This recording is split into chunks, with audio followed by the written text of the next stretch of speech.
Raila Odinga wants to pull out of the presidential election, all because of a mere manual voter register. And yet in 2016 he told us that in many countries they carry out elections electronically with no manual voter register, and those elections are successful. So why has he changed his mind now? Why has he come out and made such a strong statement that he won't participate?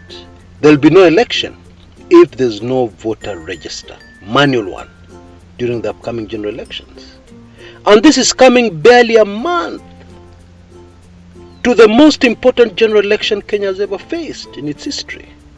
Yeah, what is really going on here? But wait a minute. Raila Odinga is on the government side. Why is he fighting the IEBC? Why is he looking like the Raila Odinga of 2017, who had the whole of state machinery against him? Yeah, wouldn't he just have a word with Uhuru? And then Uhuru calls Chebukati and tells him, "Where, boss, please stick to our constitution." See, it would have been that simple. I'm a deep state. The state's deep state would have gotten to Chebukati and told him, "Where, behave yourself." But here we have Raila complaining. Raila alarmed to such an extent that he has threatened to pull out. This is very confusing. What's really going on here? Has the government lost complete control?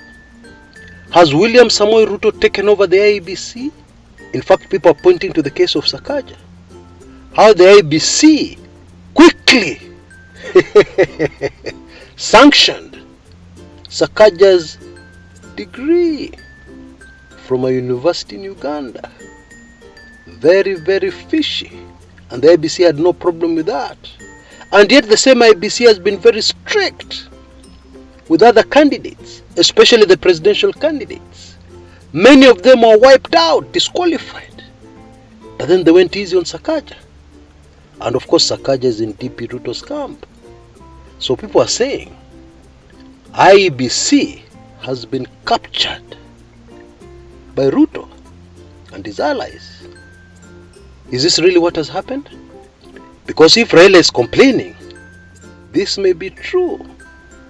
Karibu sana to my show today, where I will bring total clarity to this issue so that we all understand precisely and exactly what is going on here.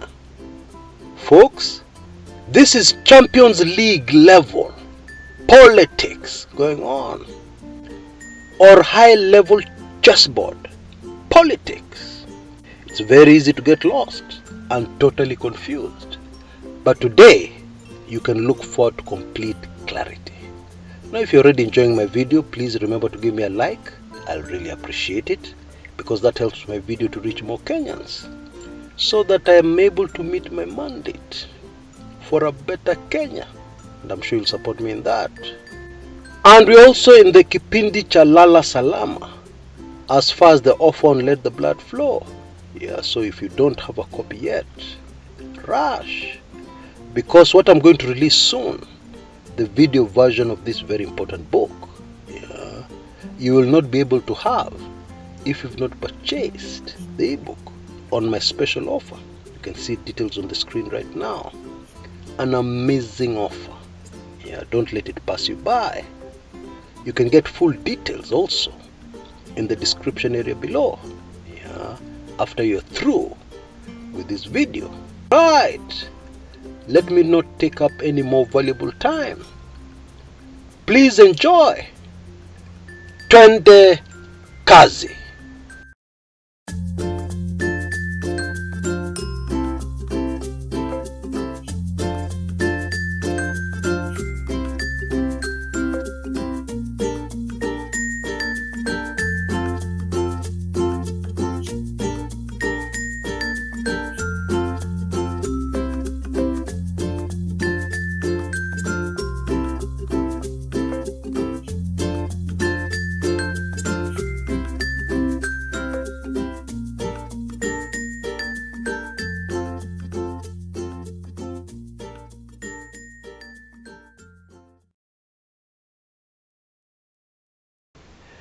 There is actually quite a lot of background information we need to grasp in order to understand the current Raila Odinga IEBC drama. Yeah?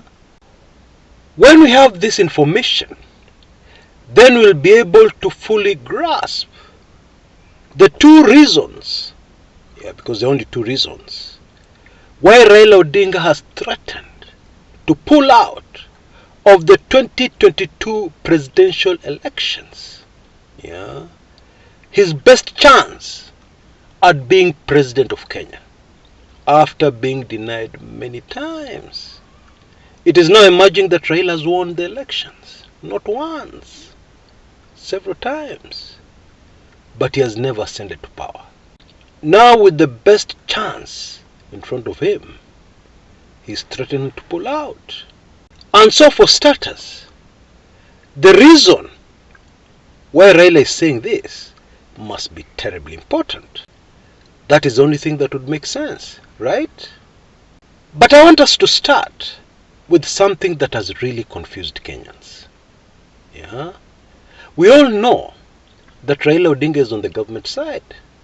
Yeah, after the handshake with Uhuru Kenyatta in March 2018, Raila Odinga is government.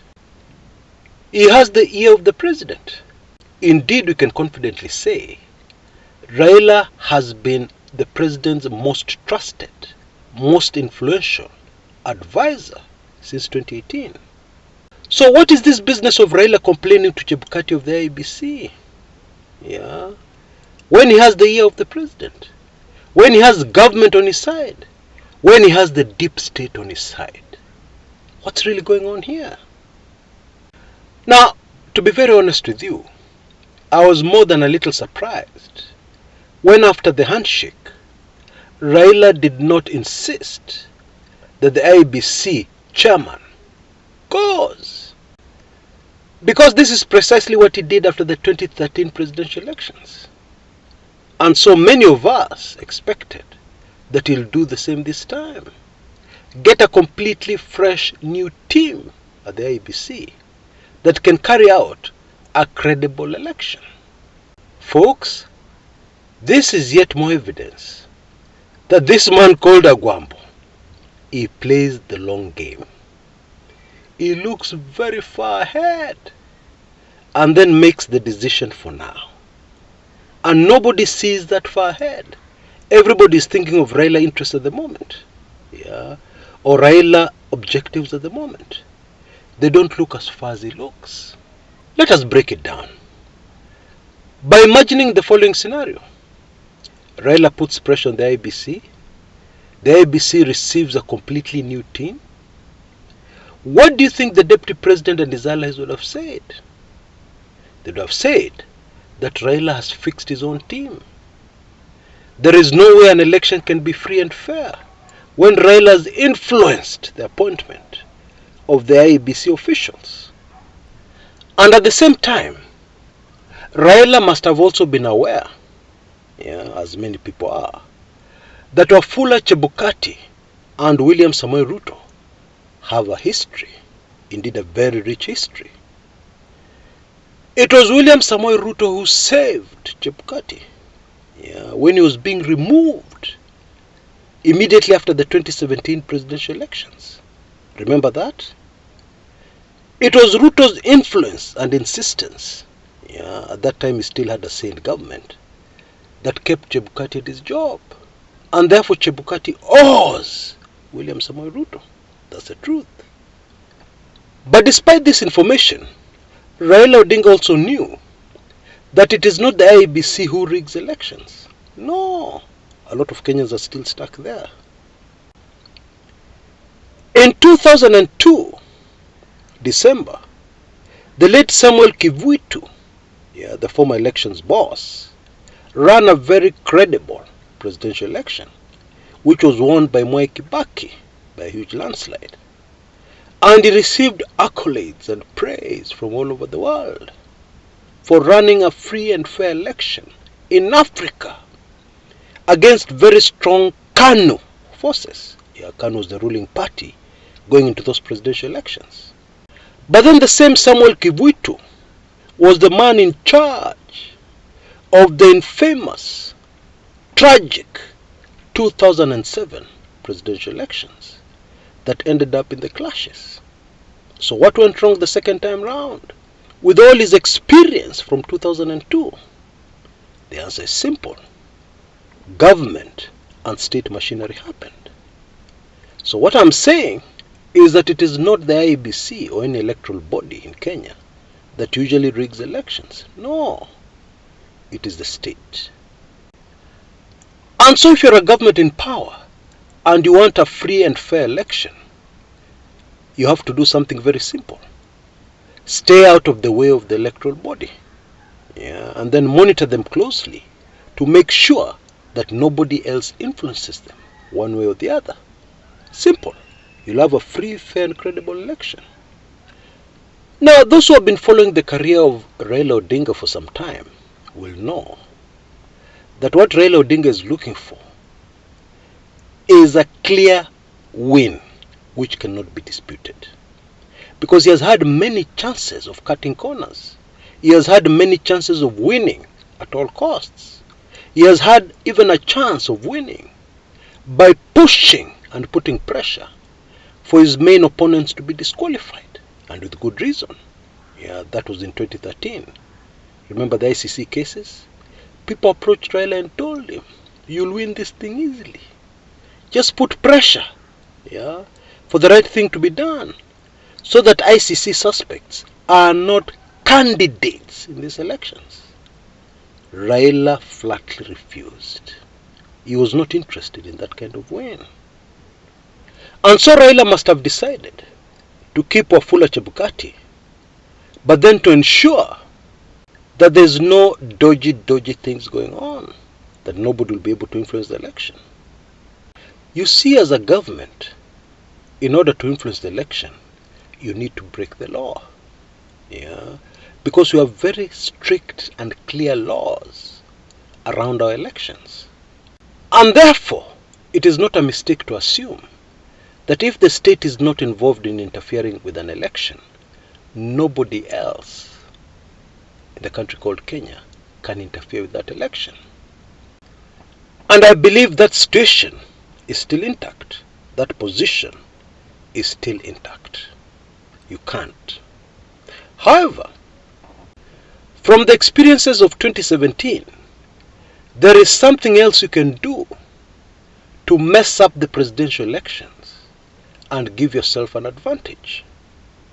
And it is all based on two very important points. Point number one, the ruling of the Supreme Court in nullifying the election of Uhuru Kenyatta in 2017 ruled the following, which is now enshrined very deeply in our law. Any ruling of the Supreme Court becomes law. They ruled that a credible presidential election or any other election is the process. What does that mean? It means that the results are not important. Even if something goes wrong, if we can break it down, even if something goes wrong, and this thing that went wrong is so small that it does not affect the final result, the Supreme Court ruled in 2017 that that is not a credible election.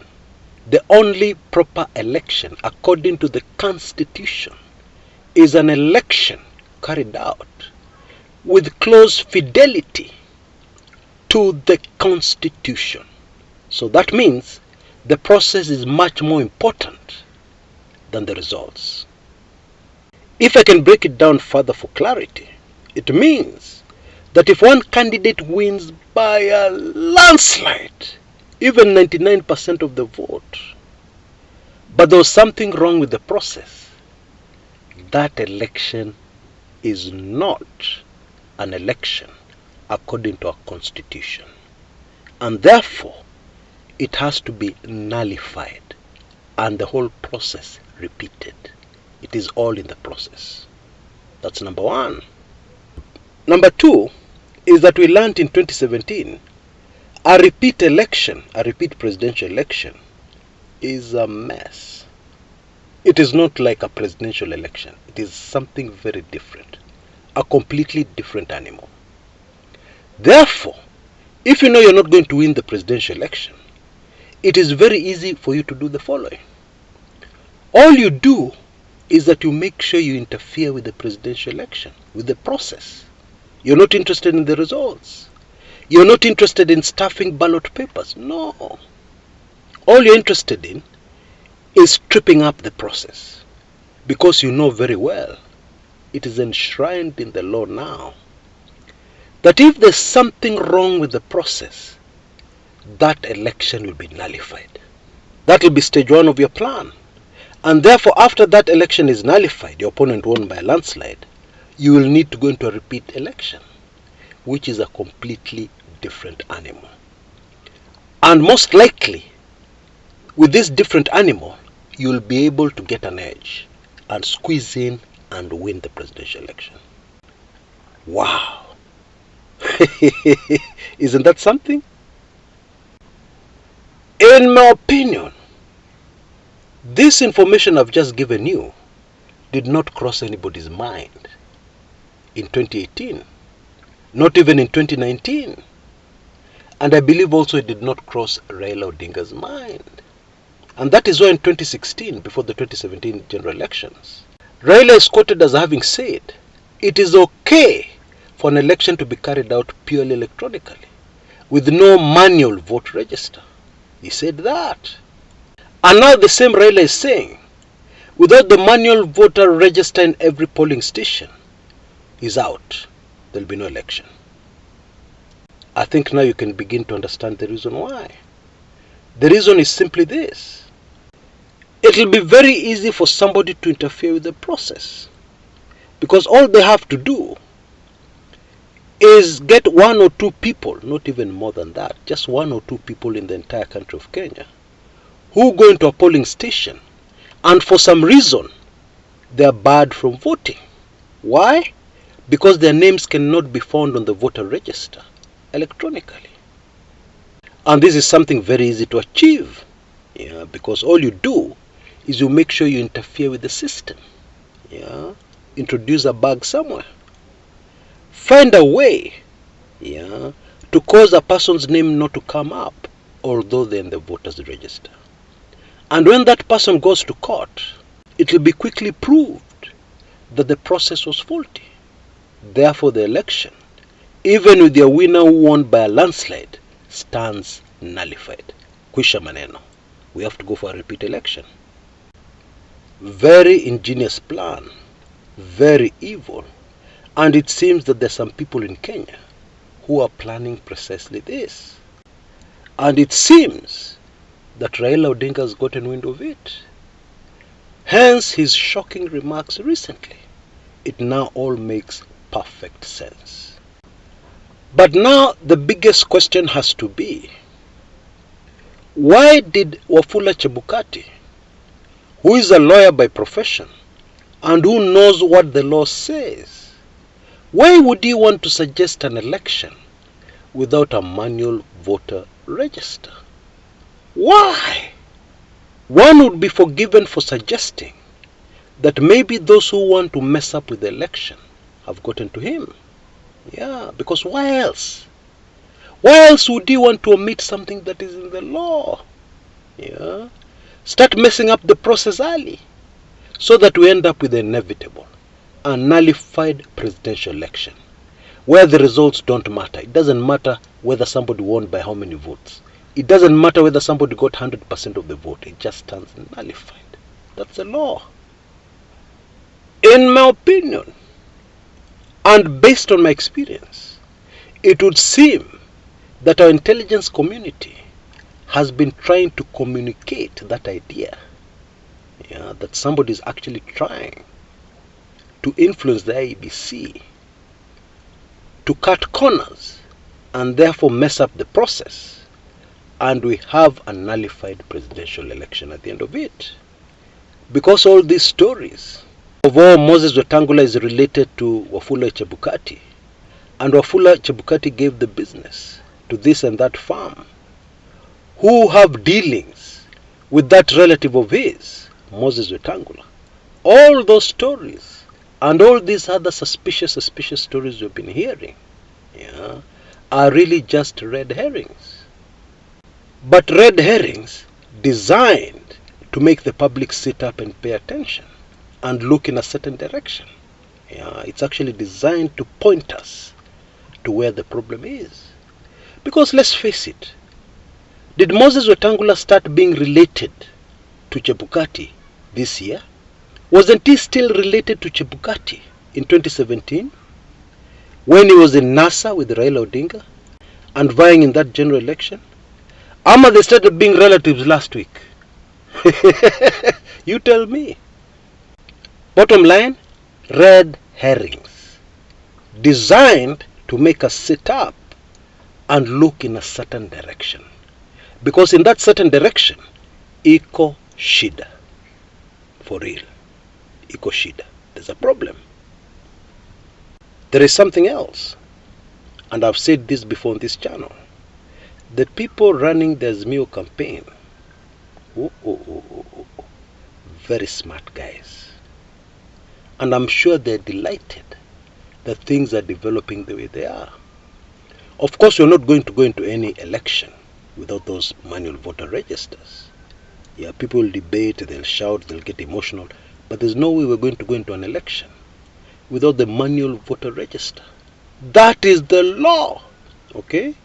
But meanwhile, this debate, this discussion, this drama is very good for Azimio. Because it will be very difficult for somebody to sell the idea again to the public that Raila Odinga is a government project. Because surely people will answer back, if he was a government project, why is the IEBC making him sweat so much? Eh? They'll ask that question. So it serves another purpose, which is good for Azimio. Indeed, which is perfect for Azimio and Raila Odinga. Now, I appreciate the fact that leo tumekuwa technical sana, but I hope I've not lost anybody. I've tried my best to simplify it as much as possible, but that is what it really is. That is the deal. That neatly explains all the confusing drama going on around us over the IEBC. Now, a quick question. Let us take a hypothetical situation where this plan worked and we went for a repeat election. Would William Samoei Ruto be able to turn the tables on Raila? Let's answer that one. In my view, the results of a repeat election would be completely unpredictable. Yeah? And those kind of circumstances favor very much an underdog in a presidential race. You'll agree with me. There's also another issue. Elections in Kenya are very expensive. A repeat election would really stretch our finances. It could create many problems. Yeah? The perfect kind of environment for a candidate who was not going to win the presidential election anyway to come in and negotiate for a government of nusu mkate. Yeah? Wacha tumalize maneno. Mambo imeenda vile imeenda. We can't help it. Let's find some middle ground. Government of national unity. Nusu mkate government. Came short. And they achieved their objectives. This is really what it is. So, in my opinion, we don't want to go anywhere near a repeat election. We need to do this thing once. And we get an emphatic winner. Na tumalize hiyo maneno. Na Kenya isonge mbele. That's really what we need. Until next time, this is Kshs. Kumekucha.